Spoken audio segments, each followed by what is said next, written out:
Sin City. Saturday night. Fight night. Any given weekend, this place is the entertainment capital of the world. When combat sports shines brightest on the Las Vegas Strip. Boxing and mixed martial arts need some new voices. And Franchise Sports Media got them for you.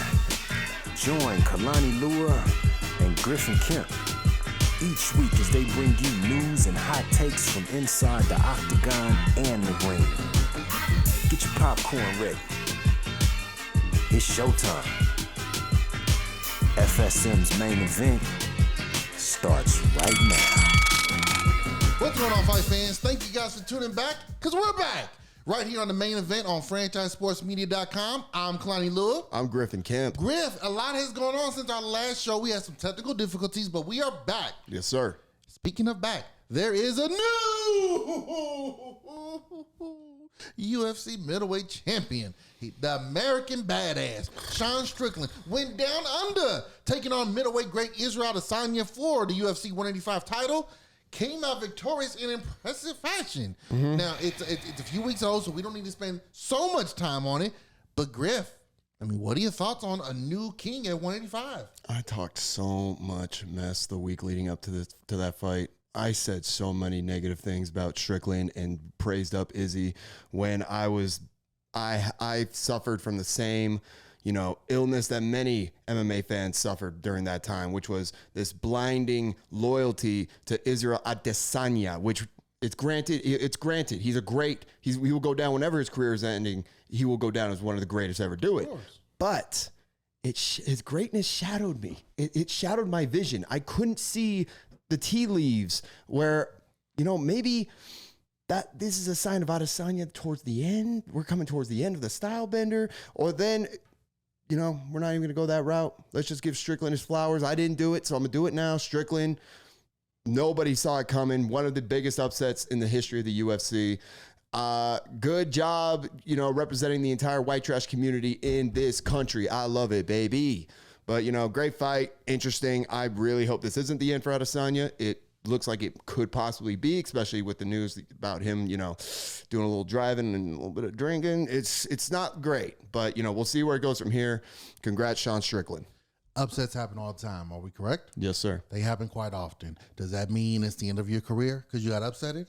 Sometimes a guy just caught you at the right time, at the right place. Listen, could you say that Israel Adesanya having his run overlooked Sean Strickland? Saw Sean Strickland as nothing more than a middle-of-the-pack warrior who did not have the skill set to beat him. He's looking forward at UFC 300 where he wants to take on that other bum, Duplessis, and he's looking at that more so than he's looking at Strickland. Strickland, knowing he had nothing to lose, training with Alex Pereira, going out there and saying, hey, I'm going to lay it all on the line and see where the chips fall. When you watch the fight, Izzy didn't necessarily look like himself, looked like he was lethargic, wasn't moving around. Like you said, unfortunately, he did plead guilty to a DUI. Piece of shit ass move. I'm sorry. I don't care who you are. If you drink and drive, as much as I love you, you're a piece of shit.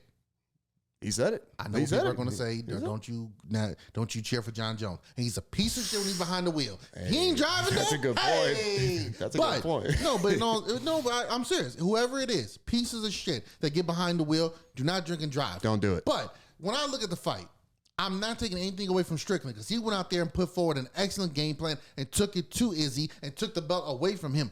I just feel in watching it, it was one of those matches where you're like, oh, you were looking ahead, wasn't you? You were looking at something else. You took your eye off the ball, and this dude caught you. In a sense, almost like when Weidman upsetted Silva the first time.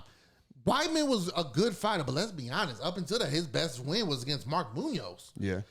You really thought like, okay, Anderson's ran through everybody. He's the middleweight GOAT of all time. Weidman, okay, good story, this and that, but he's going to get exposed here. Oh, no, Weidman didn't get the memo on that. Just like the Cardinals didn't get the memo against the Cowboys. Oh, you're not supposed to lose. No. Or like some team didn't get the memo all season about the Bears. This is why I don't want to talk about football. Okay. This is why I don't want to even mention football on this show, right? This is my escape. Fair enough. Goddamn Bears. I really do feel, in all honesty, I really do just feel this was just a case of Izzy overlooking Strickland. His fault, as you never overlook an opponent in the UFC. But that's what I walked away seeing this particular fight. Do we see a rematch between them right away? Izzy's already had his immediate title rematch after he lost to Pereira. Does he need to go out there and beat somebody else? Whitaker even pointed out, the former champion. Does he just get an automatic rematch every time he loses? What are your thoughts on what next at 185? I mean, Aljo said the same thing.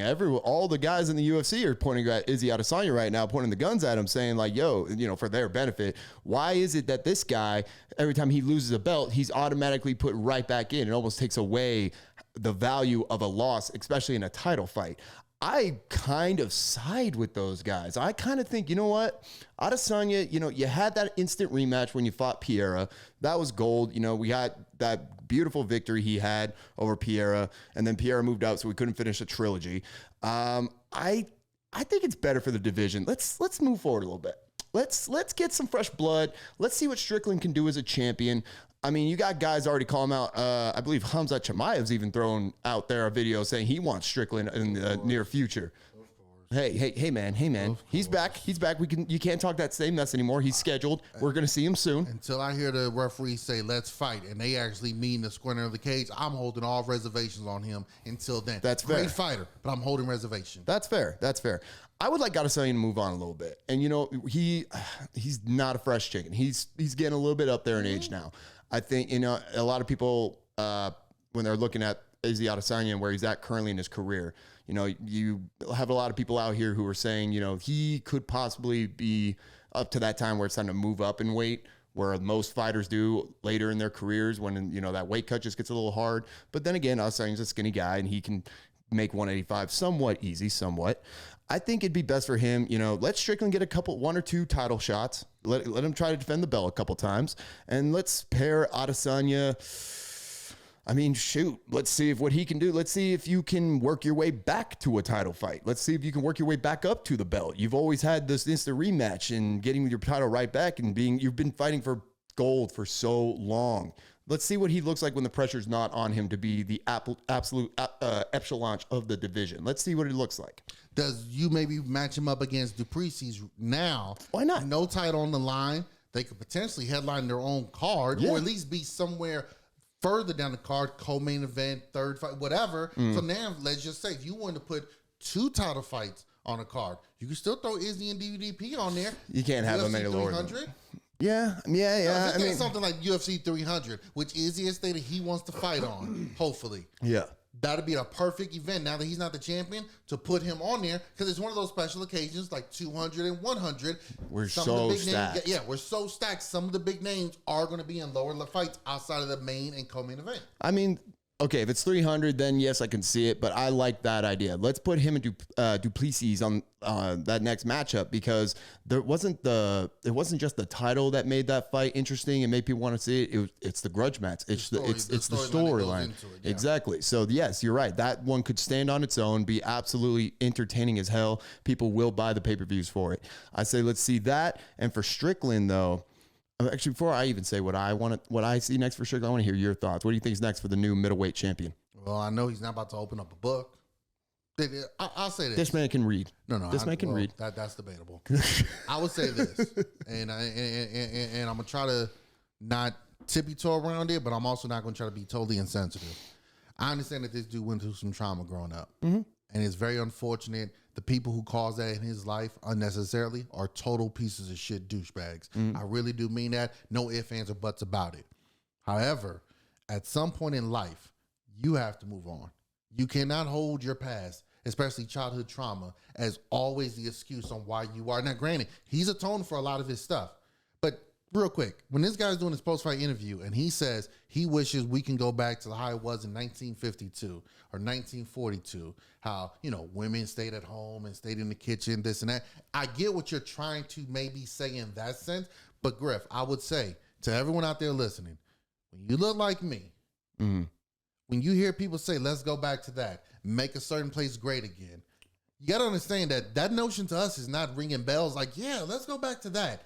It's not an endorsement of us saying, yeah, that's cool. And again, I'm not saying that's what he meant. I'm not saying that's what he's meant. But when I hear those things come from fighters, just like some of the stuff I hear from Colby Covington, it doesn't ring as shit talking. It doesn't ring as, I'm just poking the bear. No, it rings as if, is this how you really feel? Do you really feel like this when you see certain people? Maybe you don't feel like it 100%.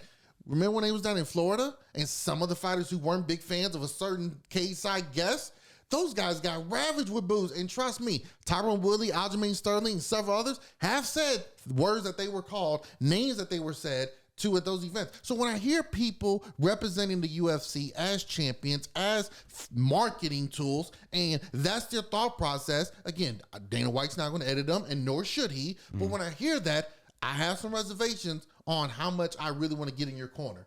I think he's got a great effing story. And for someone to have the past that he has and to overcome that, to get where he's at, it's freaking beautiful. But then to also hear some of his thought process and the way he sees things and views it makes me continuously hold reservations. Just like with your boy Covington. I'm not buying this whole, now I'm going to be over on the...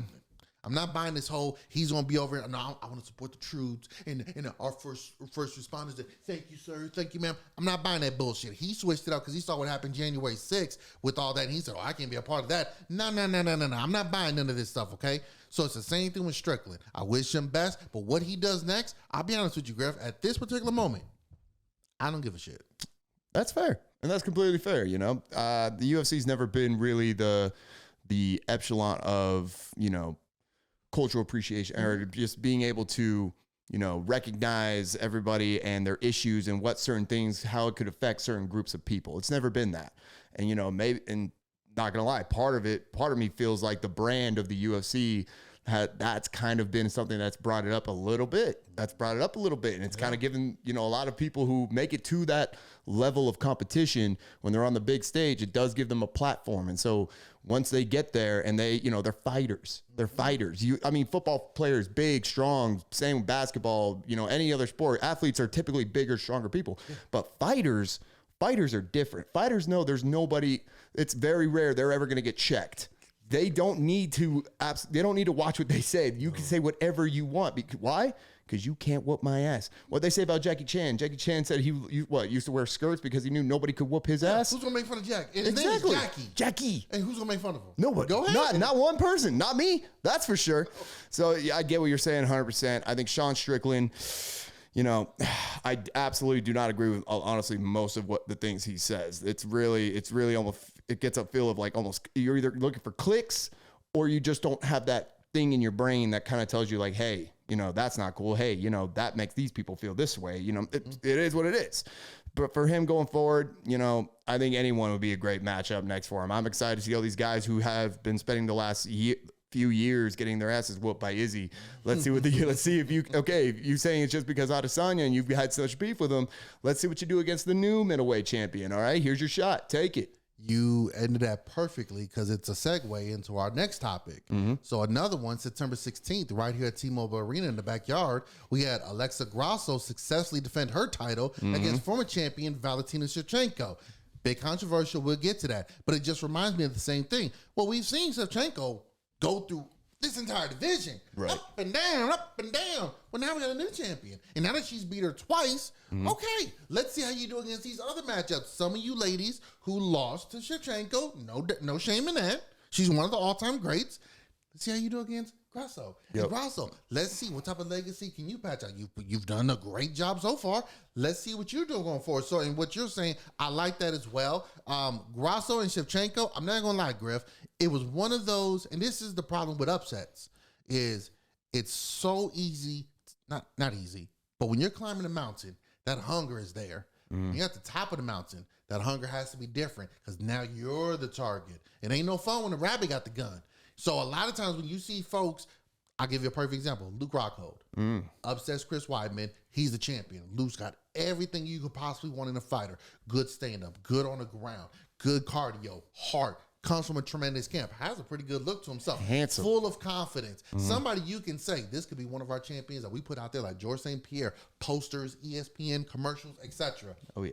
Till some damn one-eyed Brit came in on 12 days notice and knocked him out. Shout out to Michael Bisping. But no, seriously, then Luke was never the same after that. Yeah. And that's when you have an upset, Matt Serra with George St. Pierre the first time. You just wonder, was that an upset because the fighter, as I said, overlooked you?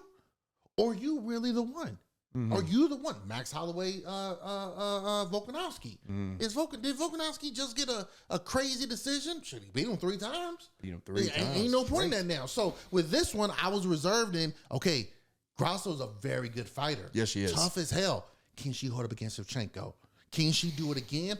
Shevchenko, is going to come in motivated. Does she change up her game plan? I don't know. Then you see the fight, you're like, holy shit, this is the real deal. This is fun. Griff, what were your thoughts on the fight and the controversial decision? Well, I actually had the absolute amazing opportunity to attend that fight night in person. You don't say. I was there. I was there. When we talk about Alex Grasso and when we talk about Shevchenko and Grasso, you have to know where I'm coming from. I was there. And I can tell you this. Sitting there, not cage side, but I mean, it's like right at the edge of the balcony. I was right there. I was watching them boys and the girls come out of the tunnels, boy. And it was amazing. I loved it. The energy's so goddamn crazy. But watching it and watching the fight itself, even before the announcement for the judges, the entire fight, the big moments that got the entire stadium rocking and everyone out of their seats and screaming and the energy was just up, those all belong to Alexa Grasso. Those were all Grasso getting big hits, getting her on the ground control, ground and pound. She was everywhere on top of Shevchenko. And with Shevchenko, she had her moments, but it weren't exciting. It wasn't something, you were watching it and you were like, okay, but you never really feared for Grasso. You never thought Grasso was inches away from losing her title. And then at the end, when they announced it was a tie and Grasso still retained the belt, I just kind of thought to myself, like, watching Shevchenko get on the mic and say something she basically said she won because this is basically a Mexican independence celebration fight night and she's Mexican. That's such a cop-out. That's a cowardly way to go onto the mic and say your piece. What do you mean? This girl beat you in the fight before. Am I the only one who forgot that Shevchenko had this nasty sunburn across her face because of how hard Grasso got her in that choke? She was cherry red. She was cherry red, all right? It was ridiculous. And this is why I'm saying, this is my point when I was talking about Izzy. These fighters, I feel like when you watch football, basketball, any other sport, when an athlete's at the peak of their game, especially the really, really top athletes of their sport, their fall off is gradual. The stats are a little bit lower every year. They're still decent. They're still really good.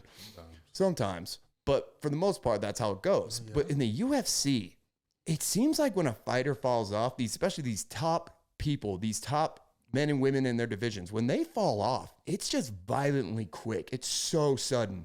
Like, look what happened with Shevchenko. She barely won that last fight. What was it, like 3 fights ago, right before she fought Grasso. Yep. She barely wins that fight by decision, very controversial. Then she fights Grasso, loses the belt. Then she fights her again, can't get the win, tie, even though it was controversial, that last judge's scorecard on it. But it was still 2 losses. And then Amanda Nunes, she lost to Juliana Pena. She beat her, but then she goes into retirement. Then you look at Izzy Adesanya. He loses to Alex Pereira. He beats him, but then he comes back, loses to Strickland. We'll see where he goes from here. The drop-off is just so, Kamaru Usman, crazy win streak. Yeah. Then Leon Edwards, 2 losses in a row. Yeah. It's just, that's what I think, that's where we're at now with Shevchenko. She's not that same killer. I'm not trying to take away from the prime of Shevchenko. Absolute dog, Russian killer. But she's just not that anymore. She's not going at people like that anymore. And I just think it's, we're getting close to that time where we might have to say, sayonara, Shevchenko. Well, that's what, in one, makes John Jones' run so impressive. Mm-hmm. And what Georges St. Pierre did so impressive. Because, don't get me wrong, every fighter, just like you said with every athlete, you have a finite amount of time. We don't know how long it is to be the best. Mm-hmm. Mike Tyson had his, Ali had his. Very few times, like you said, are you able to go through. Mayweather was the only one. Rocky Marciano, there they go. No, I'm just kidding. Kidding. But in all seriousness, everyone has that fall off. And it's because when you're a long-range champion, what's the rest of the division doing for you, Griff? They're preparing for you. all the contenders coming up, all the coaches trying to get new fighters in. Oh, bring in this jiu-jitsu specialist, this wrestler, this boxer. We are all preparing for you. When Cody Garbrandt for Dominic Cruz, dude, I trained for you 5 camps already because I'm at Team Alpha Male where you beat all these guys. So when I'm in here, boy, that's why he was able to chick Danny and boogie on them and whatnot. I seen all this 5 times over. It's not like I seen it for the first time. So you're right. It's such a drop-off, but that drop-off is only because everyone else has been studying you. That's why I say when it comes to team sports, who's the best team? Whoever it is, prepare to beat them. Yep. Chances are, if I could beat, let's just say, because they're the defending champions, if I could beat the Kansas City Chiefs, I could probably beat most of the NFL. If I could beat the Eagles, I could probably beat most of the NFL. Same thing in basketball. If I could beat the Lakers, the Warriors, Denver Nuggets. Got to give them the props. Denver Nuggets. If I could beat them, chances are I could probably beat the rest of the league, or at least a majority of the league. That's how these champions get dethroned, looking the way that they do. Because, shit, man, you've been moving like this and that. Yeah, because I've been watching your last 6 fights, seeing how you move and trying to figure out ways to counter it, and it works. So it was unfortunate what Shevchenko had to say. I can see where she's coming from, but again, pure ignorance rears its ugly head. But then again, Cowardless. When you look at the scorecard, 10-8? 10-8, Griff? Now, you were there live. I don't know if maybe the momentum and the energy and the views was blocking you, but in watching it, you like 10-8. 10-8. What round was that? Yeah. What round was that? Yeah. Did I miss something? Look, I had to rewind it to say, did I miss a round? Hell no, I didn't. So it's one of those where you say, just like we see in boxing sometimes, Griff, we're about to get to that, but you're like, holy shit, man, what are you watching? It's one thing, I don't know, Griff. Judging has to be fixed. Dana had a. I think you might have right about just to mention it, but Dana had to have a seminar for all these judges, being like, "Hey guys, here's what a 10-8 is." And you know who was at ringside for this past UFC Fight Night card as a judge, former fighter, Chris Lieben. Yeah, I saw that. I love that. Lieben. I like that a lot. I love the fact that Frank Trigg is a referee. I love the fact that some of these former fighters are getting in on that side of it, because now, as Joe Rogan and many others have talked about, now we're starting to get professionals who have trained in this, studied this for a lifetime.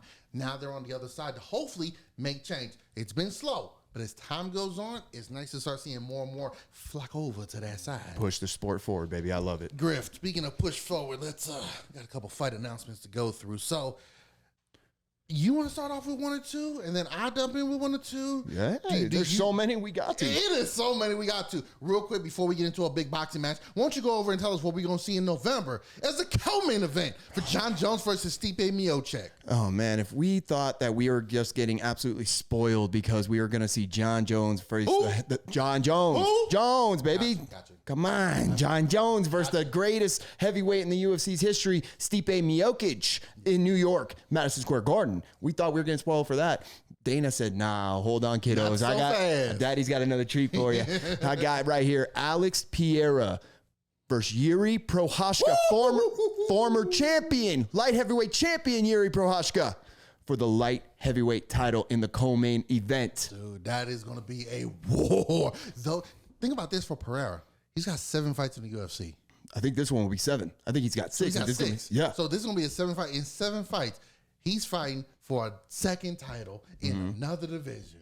Holy hell. If that ain't crazy enough. I'm just saying. Then depending on how the main event goes, who knows? Maybe a third division or come on back down to your old division. I don't know, but that was a great one. But wait, there's more, baby. You shoot on over to December. Christmas going to come a little early because UFC 296. 296.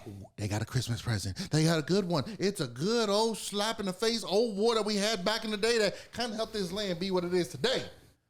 Colby Covington, America. Chaos. Taking on the champion. Click, click, bang. Rocky. Leon Edwards, Colby Covington for the welterweight championship in the main event of that fight. Also, we're going to have in the flyweight division for the title, champion Alexandria how do you say that? Oh, that's Pantoja, baby. Pantoja, my bad. Yeah. He's going to be taking on Brendan Royval. Who? Another assassin on the come up looking to take away from the champion. He said, you got the belt? I want the belt. Also on that card, we get old Tony Ferguson taking on who? Patty the Batty. Patty the Batty. Patty the Fatty Batty. Patty look like me right now. He gonna look in shape come fight night. And then also, Shavkat Shavkat Ramonov, baby. Shavkat Ramonov. I tell you what. 17-0. 17-0. I was trying to lead into something, but I did 17-0. Griff. It's just so much. It's so much excitement. It's 17 finishes. 17-0, and this motherfucker don't know what a judge's decision looks like. They decided, hey, if you're 17-0, that's perfectly fine, but we're gonna give you a test. Oh, we're gonna give you somebody who he's pretty nice and whatnot. He's a little tough himself. He's nice with it. Steven Wonderboy Thompson. I got a chance to meet him, which basically means we're best friends now. But Wonderboy Thompson is gonna be in action. I can only imagine what other fights might be added to that card. Now, I will say, you notice we don't got a certain. We got certain coaches on this card. Yep. They were supposed to fight. Yep. One coach is ready, now another coach, but you know.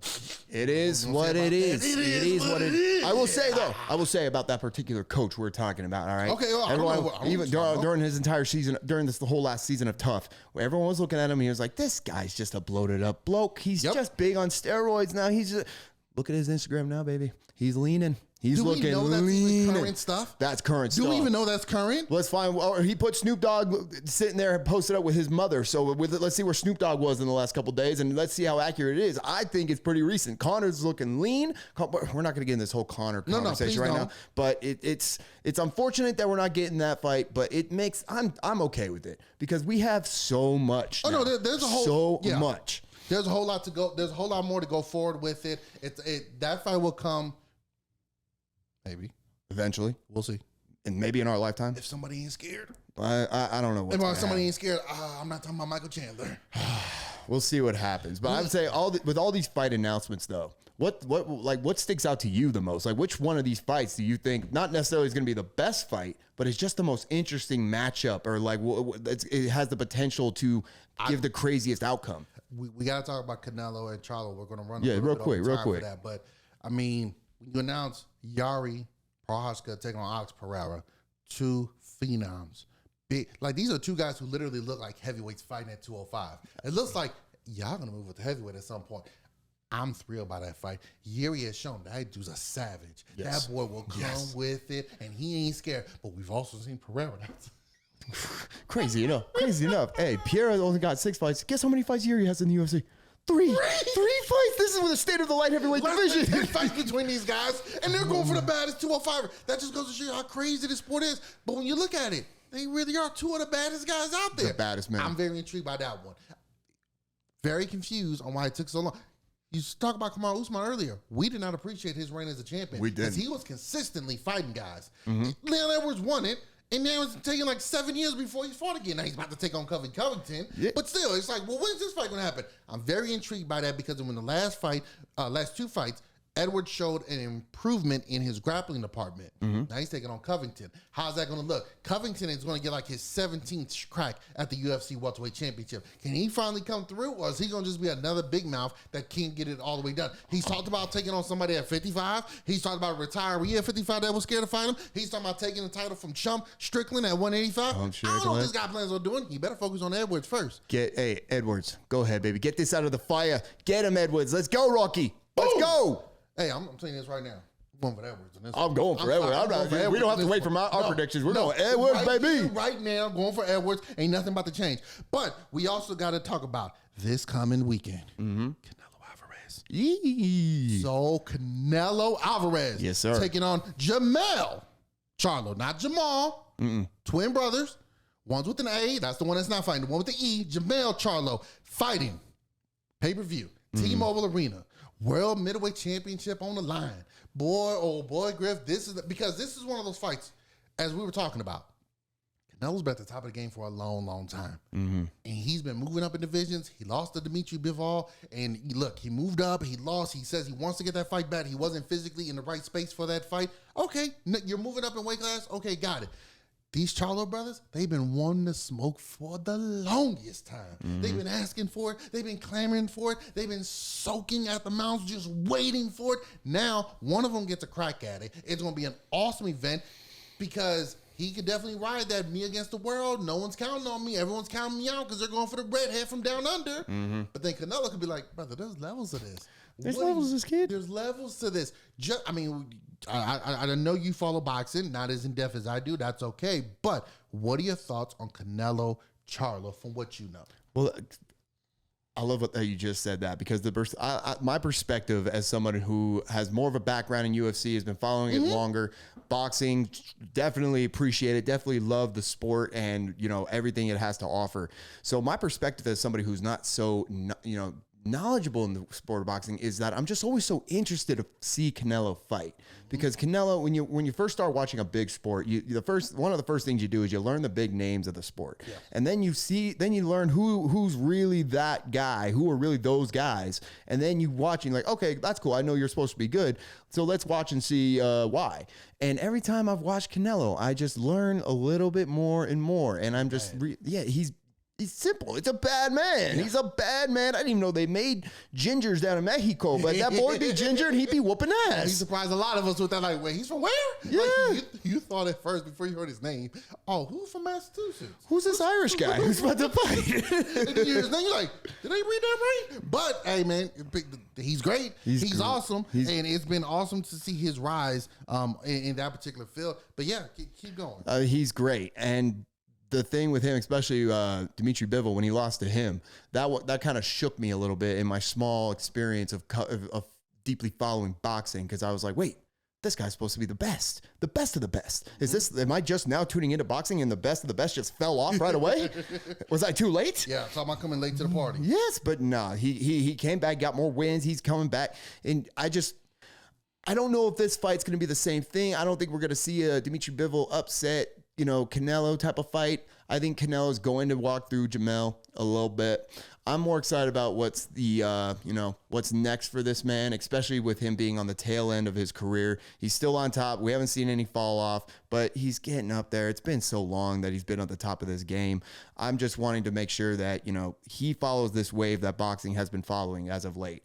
Big names going at it. You're the best. I'm considered the best. Let's get it. For the most part, that's what Canelo has done. He's had a fight maybe here and there against guys who you wouldn't necessarily consider some of the best, but Bivol was one of the top at lightweight at the time that he fought him. Caleb Plant was an up-and-coming super middleweight. Charlo, obviously, we know, one of the best. Charlo, by the way, his record, 35-1-1 with 19 knockouts. The draw that he had, he went back and got that as well. You look at someone like Canelo Alvarez, as long as he's been around, Griff, he's only 33 years old, but I think he started boxing at like 9 years old. 8 years old, You know how he goes sometimes down there. But his record, 59-2-2 with 2 draws, 39 knockouts. This man, bro. It's phenomenal to see. And what's interesting, very quickly, if you look at Canelo's fights, let's say before he fought Floyd, aggressive, coming at you, just throwing wildly mad punches. He fights Floyd, gets schooled, but realize, wait a minute, if I learn how to play defense, I could really mess with these dudes. And then you've seen over the years what's made him even a better and more threat of a boxer, his defensive prowess, the head movement, the footwork, the combinations, and he still goes out there and knocks guys out. Do not get me wrong. He hasn't shot away from that. But you add his aggressive Mexican-style fighting with defense? What? That's a dangerous man. But now you go in there against someone like Charlo, who for the majority of his career has always felt like him and his brother on the outside looking in for whatever reason, whether it's personal issues, whether it's their own decisions that they made, or, we weren't the chosen ones. We weren't the ones who were on the Olympic team. We weren't the ones that you guys saw in the amateurs and said, we're going to promote these guys. The big promotions didn't want us. Whatever us against them that they want. He's got that attitude, and he's coming in here knowing he's taking on a favorite. He knows he's taking on one of the all-time greats. He knows he's taking on somebody who's supposed to just run through him. Does that give him the extra fire and motivation he needs to go out there, be aggressive, counterpunch, and show off, hey, I got power. I got some speed too, and I'm tough as nails. I love what I've heard from him so far. But you know, Griff, in watching UFC, playing sports, and watching sports, there's something about when you walk out that tunnel that against the man. The juggernaut, yep. That crowd's a little bit bigger, a little louder. Stage is a little bit bigger. It's a little brighter. A little bit brighter. Yeah. You know, the noise a little, and he had a good showing.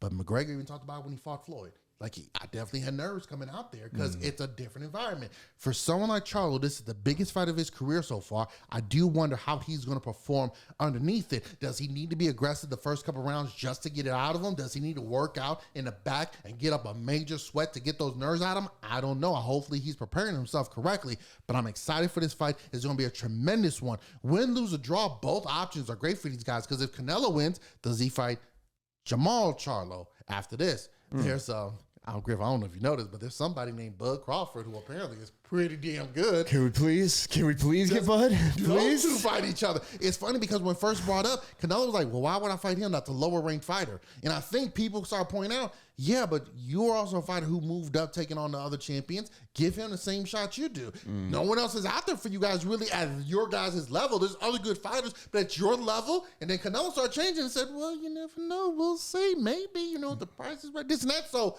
that'd be a hell of a fight, especially for someone like Canelo and Crawford, given that they're kind of at that part of their careers where, buddy, we ain't got that many more fights left in us. Right. Canelo's talked about he only wants to fight maybe a couple more years. Crawford has said the same thing. So hopefully we could get that bout, even if they freaking lose at some point. I still want to see those guys fight just for the sake of we saw it happen. Not in their 40s, but in their 30s.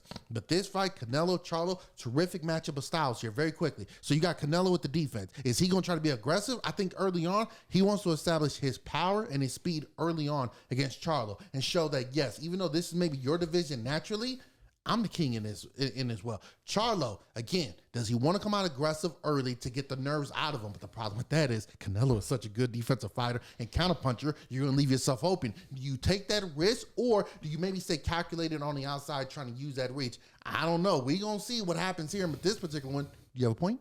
I think that, with, like you said, Charlo coming in and Canelo understanding his status and, how fighters probably feel when they go up and they're in there in the ring with him, he's probably could predict that Charlo might come out and just try to absolutely end it early, come out aggressive, and that's going to play right into Canelo's hands. Canelo's just going to, like you said, that defensive prowess. He's just going to let him get all his energy out like a toddler, throw that temper tantrum. Come on, keep going.